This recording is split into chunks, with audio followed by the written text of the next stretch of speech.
Now that I've shown you how to properly place raster images and also place vector images, although you can copy and paste when it comes to vector too, I wanted to introduce you to probably one of the most important panels in InDesign, which is the panel called Links. So here's the thing. I want you to watch this Links panel when I go to place an image. I'm just going to find a random image that I have inside of my resaved images folder. Fruity. Let's do fruity. So I'm going to place this image into InDesign, and I want you to notice that as soon as I do this, that the fruity.tiff link shows up on my links panel. This is really important to notice, right? Every single file that I have placed into InDesign from somewhere else, whether it be Photoshop or Illustrator, has appeared now on this mysterious but very important links panel. This links panel is telling us that these images that we are looking at placed into InDesign are not really there. It's tricky, right? They look to our human eyes as though they're there, but they're not really there. What we're looking at when we place an image into InDesign is a preview of what those images look like in actuality. As a matter of fact, you might have even noticed that some of these images that you place into InDesign, say for a tutorial or images that you place onto your InDesign layout for Project 3, you might notice that they look more pixelated, maybe even kind of like grossly pixelated like this, when they're really not pixelated when you open them, say, in Photoshop and look under the hood and you see that they're the correct resolution and all that kind of stuff. So here's the thing. I'm going to right-click this image, or if you're using a laptop, you can, what did I do? Did I control or option? Control click, sorry. Control clicking on a laptop is like right-clicking if you're using a mouse. I'm going to scroll down to where it says display performance. Typical display performance for an image that's been placed and is linked to its original image in InDesign is what's called typical. If you don't like seeing a bunch of pixels because looking at pixels makes you mad or it distracts you like it does me, you can change the display performance of the preview of that image to high quality, and that'll make those pixels disappear for you on screen. Here's the thing though. These images are not really there, you guys. They're not. What you're looking at is a preview of the images that have been placed into InDesign. And things like placed EPS images, especially vector ones, will look even crazier and even more pixelated in that preview of that image. When you see a bunch of pixels for placed images in InDesign, do not panic, right? Instead, open up your links panel in InDesign and look to make sure that all of your links are okay. If any of your links are not okay, your links panel is going to show you they're not okay. As a matter of fact, I'm going to minimize my screen right now, and I'm going to go to where the images are being stored.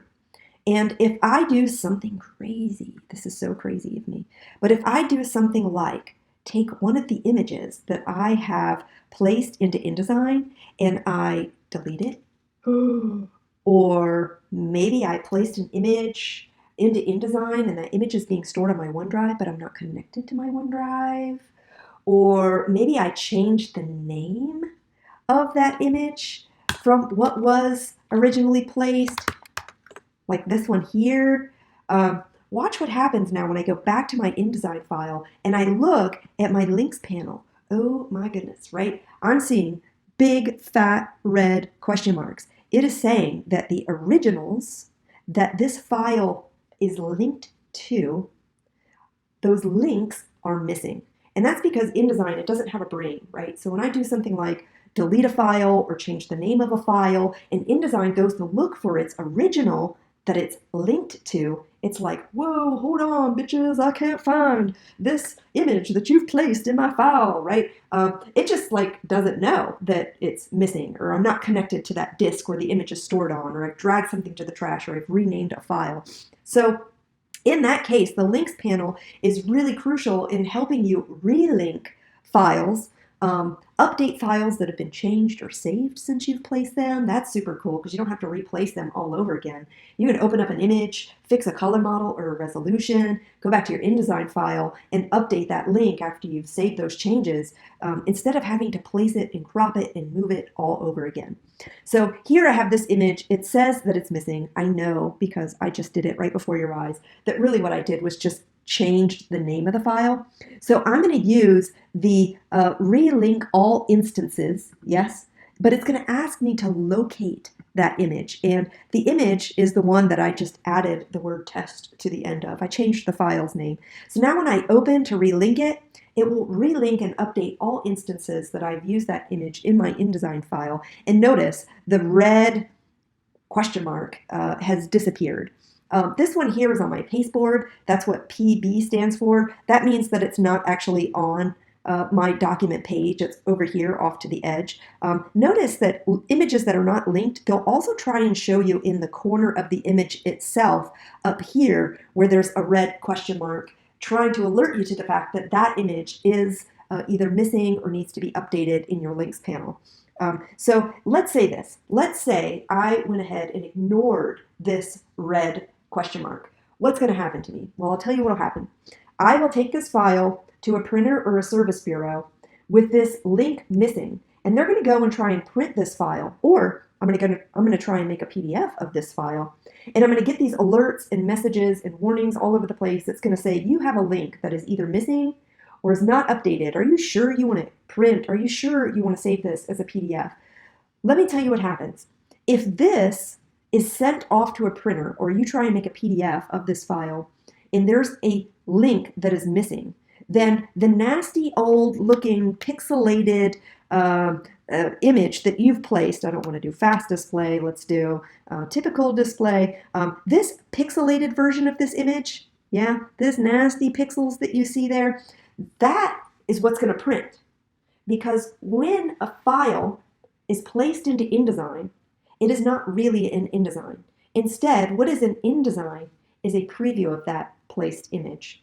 When you go to print or you go to make a PDF of this file, the InDesign file links to the original to get all of the wonderful color information, resolution, and quality of the original file in order to print or make a PDF at its highest quality.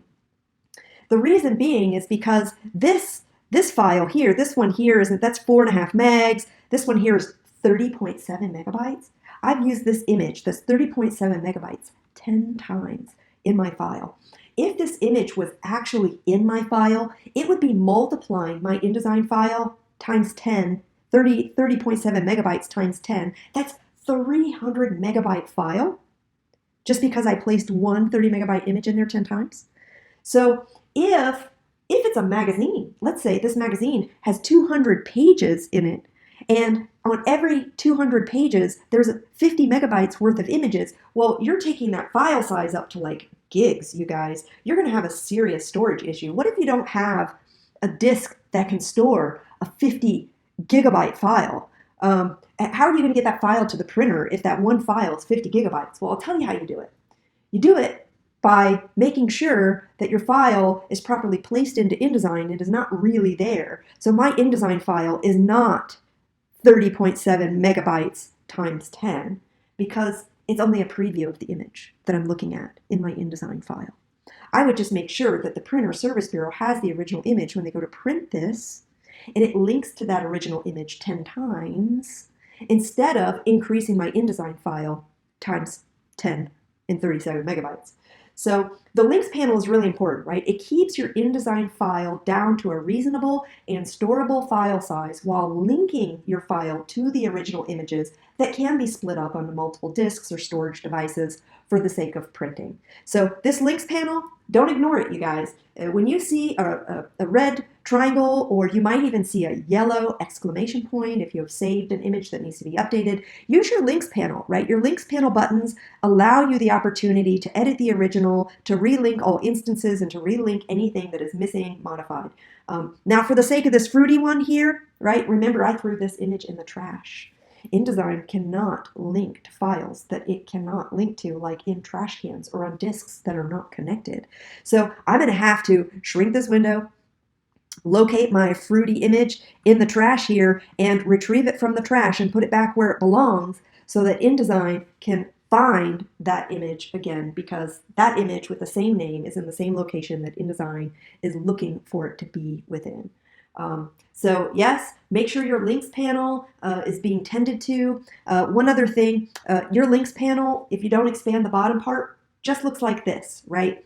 But if you expand the bottom part, it also allows you to select images that you have placed within your file, and it will tell you down below all the information you want to know about that image. Fruity.tiff right here, right now, I know that this image is in the correct color model, CMYK. I know what size it is in megabytes, and I also know what the resolution of that image is, and whether or not I've scaled the image up or scaled the image down. Actually, all the way at the bottom, it tells me if I've scaled that image.